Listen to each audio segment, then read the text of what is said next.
ఈ మిషన్లో చెరుకు వేస్తుంటే ఓ పక్క నుంచి రసం ఓ పక్క నుంచి పిప్పు వస్తుంది. చూడండి ఒకసారి. ముందుగా నా ఛానల్లో ఒకసారి సబ్స్క్రైబ్ చేసుకోండి, బెల్ ఐకాన్ని యాక్టివేట్ చేసుకోండి ప్లీజ్.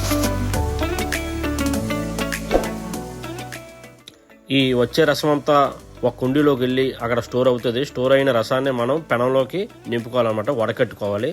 ఇప్పుడు దీనికి మంట గట్టిగా పెట్టాలండి, అంటే మామూలు గ్యాప్ ఇవ్వకూడదు, అలా మంట పెడుతూనే ఉండాలి, మరిగించుకోవాలి.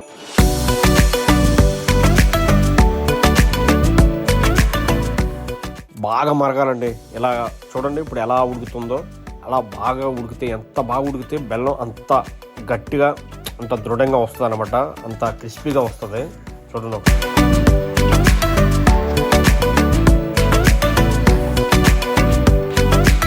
బెల్లం న్యాచురల్ ఏం కాదండి. ఇప్పుడు చూడండి వీటిలోకి మనం వాడే కెమికల్స్, సోడియాస్ అని, ఫాస్ఫేట్ అని, అలాగే షుగరు, ఇవన్నీ కలిపితేనే బెల్లం అయితే మాత్రం ప్రెజెంట్ మనకి తయారవుతుంది అనమాట. ఒకప్పుడు బెల్లం కోసం మనం చెరుకు రసం ఒకటే వాడేవారు, ఇప్పుడైతే మాత్రం ఇలా కెమికల్ కూడా వాడుతున్నారు. ఇవన్నీ కూడా షుగర్ అనమాట, ఇదంతా షుగర్ వేస్తేనే కానీ, లేదంటే బెల్లం నల్లగా అయిపోద్ది అనమాట. షుగర్ వేస్తే కొంచెం ఇలా ఈ కలర్ లో వస్తుంది. చూడండి ఎంత బాగా వచ్చిందో. ఈ కలర్ కావాలనుకుంటే షుగర్ మాత్రం వాడాలన్నమాట.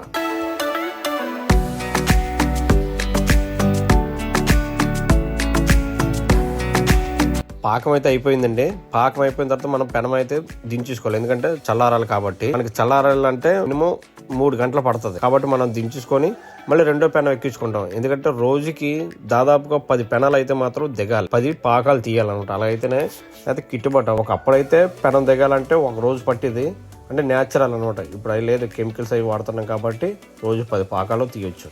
మొత్తానికైతే పెనం అయితే మాత్రం కిందకి దింపిస్తాం. ఇప్పుడు కనిపిస్తున్నాయి కదండి బకెట్ లాగా మనకి ఆ దిమ్మలేసుకునే గొళాలు అనమాట. ఇక చూడండి ఇలా మనం ఆ పాకం అంతా వీటిల్లో మనం సర్దుకోవాలన్నమాట.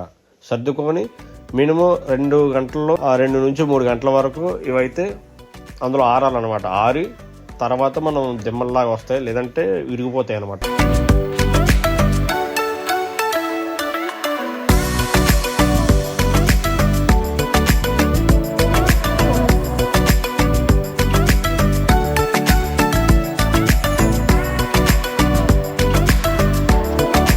ఇప్పుడైతే నేనైతే టేస్ట్ చేశాను అనమాట. అన్ని కెమికల్ కలిసాయి కాబట్టి టేస్ట్ అయితే మాత్రం అదిరిపోయింది అనమాట. కిలో బెల్లం రేట్ ఎంతో మీకు తెలిస్తే కామెంట్లో మెన్షన్ చేయండి. Bye, thank you everyone, please subscribe.